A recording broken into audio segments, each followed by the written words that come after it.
பள்ளிக்கூடம் போயிடணும், பட்டம் பல வாங்கிடணும், கல்லூரி வரைக்கும் நானும் படிக்கணும், கல்லூரி வரைக்கும் நானும் படிக்கணும், கல்வி வானில் சிறகடித்து பறக்கணும், நானும் கல்வி வானில் சிறகடித்து பறக்கணும், பள்ளிக்கூடம் போயிடணும், பட்டம் பல வாங்கிடணும், சீருடைய போட்டுக்கிட்டு சிட்டாட்டம் துள்ளிக்கிட்டு, சீருடைய போட்டுக்கிட்டு சிட்டாட்டம் துள்ளிக்கிட்டு, தோளில் பைய மாட்டிக்கிட்டு தோழியோட சேர்த்துக்கிட்டு, தோளில் பைய மாட்டிக்கிட்டு தோழியோட சேர்ந்துக்கிட்டு, கல்லூரி வரைக்கும் நானும் படிக்கணும், கல்லூரி வரைக்கும் நானும் படிக்கணும், கல்வி வானில் சிறகடித்து பறக்கணும்,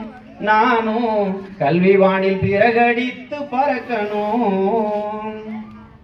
ஆடா மயிலாய் அசையாய் இளங்கொடியாய் ஓடா நதியாய் ஒரு புதிராய் நாடெல்லாம் வீசாத தென்றலாய் வீசும் தமிழ் பெருமை பேசாதவாய் பிணத்தின் வாய் புறமும் மகப்பாட்டும் காப்பியனால் பூத்த இரவாய் இலக்கணத்தில் ஏடு மார்க்கு சிலம்பின் அழகு தமிழ்நடையும் பார்க்காதகன் பாவக்கன் கத்தும் கடல் பறித்தும் கல்லாதார் தீ வைத்தும் குத்து வடமொழியின் கூறுபட்டும் இத்தனைக்கும் ஆடாத செந்தமிழில் வரலாறு கேட்டபின் ஆடாத கால் ஆணைக்கால் வானமளவு வளர்ந்து மொழிக்கெல்லாம் தானம் கொடுத்த தமிழேட்டில் ஈனம் படைக்க வந்தாரா அவர் பல்லை ஓங்கி உடைக்காதகை உலக்கை ஆள் இருந்தால் என்ன அழகிருந்தால் என்ன நீர்வழியால் நெஞ்சில் நிறைந்ததென்ன கேள்தோலா வையம் புகழும் தமிழ் கவிதையை என் வாழ்நாளில் செய்யாத நாள் பிறவாத நாள் அன்பான் அண்ணன் அண்ணனுடைய கவிதையை நெஞ்சிலே தாங்கி இங்கே மேடையிலே அமர்ந்திருக்கின்ற டேஞ்சரஸ் மேன்களுக்கு என் முதற்கண் வணக்கத்தை தெரிவித்து ஆலயச்சுவர்களை அகலப்பிறக்கிற ஆரம்பம் போற நாளை ஓங்கி உயர்ந்து உலகால இருக்கிற நண்பு மாணவ செல்வங்களே பெற்றோர்களே உங்கள் அனைவருக்கும் இனிய 7:10 மணி வணக்கத்தை தெரிவித்துக் கொள்கிறேன்.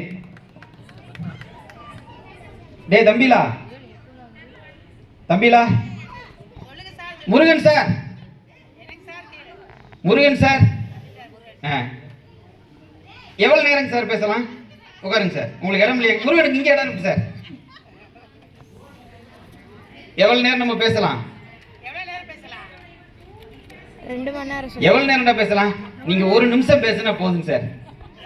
அப்படியாடா? அப்படியா? இல்ல என்ன ஒண்ணு அமைதியா இருக்கிறீங்க? எவ்வளவு நேரம் வேணாலும் பேசலாமா? ஏன் நீ ஒரு 5 நிமிஷத்துல எந்திரிச்சு போறதுக்கு போக மாட்டியா? சரி, பெரிய மகிழ்ச்சி. இந்த 2 நாளைக்கு முன்னால தான் ஒரு செய்தியை படிச்சேன். இந்த மேடையில் இருக்கிற டேஞ்சர்ஸ் மேன் சொல்லி ஒரு பேச்சாளர் சொன்னார். என்னடா மேடையில் இருக்கிறவங்களை போய் டேஞ்சர் மேன் சொல்றாரு என்னன்னு அவர் கேட்டதுக்கு, இந்த 2 இடத்துல பேசுறது சிரமம். ஒரு இடம் கல்யாண வீடு, அங்க யார் வச்சு யாரும் கேட்க மாட்டான், அவனும் பேசிக்கிட்டு இருப்பான், அங்க ஒருத்தன் பேச்சாளர் பேசிட்டு இருப்பான். இன்னொரு இடம் ஆண்டு விழா, அங்க குட்டீஸுக பூரா வந்து மத்தியானமே மேக்கப் போட்டு விட்டுருப்பீங்க, அப்புறம் லிப்ஸ்டிக் அணியாம சில பிள்ளைலாம் வாய் ஆன்னு வச்சுக்கிட்டு இருக்கேன், மருதாணி காயணும்னு இப்படி வச்சுக்கிட்டு இருப்பேன், அப்புறம் தூக்கம் வந்து அக்கா போய் சொல்லிருச்சு, அப்புறம் நம்ம பிள்ளை எப்படா ஆடுமுன்னு வந்து உட்காந்துக்கிட்டு இருக்கிறோம், பரிசு வாங்கணும்னு உட்காந்துக்கிட்டு இருக்கிறோம், இவங்க வேற பேசிக்கிட்டே இருக்காங்கன்னு நம்ம பேர் நினைச்சுக்கிட்டே இருப்போம். இந்த 2 இடத்துல பேசுறது சிரமம். அந்த டேஞ்சரஸ் மேன் ஏன் சொன்னாருன்னு நான் கேட்டேன். அப்ப அவர் சொல்றாரு, சாதாரணமான ஆளு சொல்லல, அந்த டேஞ்சரஸ் மேன் சொன்னது யாரு? இத்தாலியை ஆண்ட சர்வாதிகாரியாக இருந்த முசோலினி சொல்றார் ஒரு டேஞ்சரஸ் மேன். யாரை பார்த்து? இந்த மாதிரி ஒரு பள்ளிக்கூடத்துக்கு வர்றார். இத்தாலியோட அதிபரா இருக்கும்போது முசோலினி பள்ளிக்கூடத்துக்கு வர்றார். பள்ளிக்கூடத்துக்கு வரும்போது அங்க எங்க பாண்டியக்கா மாதிரி ஒரு டீச்சர் உட்கார்ந்து இருக்கிறாங்க. என்ன நடத்துறீங்கன்னு எங்க வட்டார கல்வி அலுவலரமா வந்து கேட்டது மாதிரிக்க முசோலினி வந்து கேட்கிறார், என்ன நடத்திக்கிட்டு இருக்கிறீங்க அப்படின்னு கேட்கிறார். அப்ப எச்எம் சொல்றாங்க, நீதி நேர்மை உண்மை சமத்துவம் விடுதலையை பத்தி நடத்திக்கிட்டு இருக்கிறேன் அப்படின்னு சொன்னாங்களாம். அதுக்கு முசோலினி சொன்னாராம், இப்படி நீதி நேர்மை சத்தியம்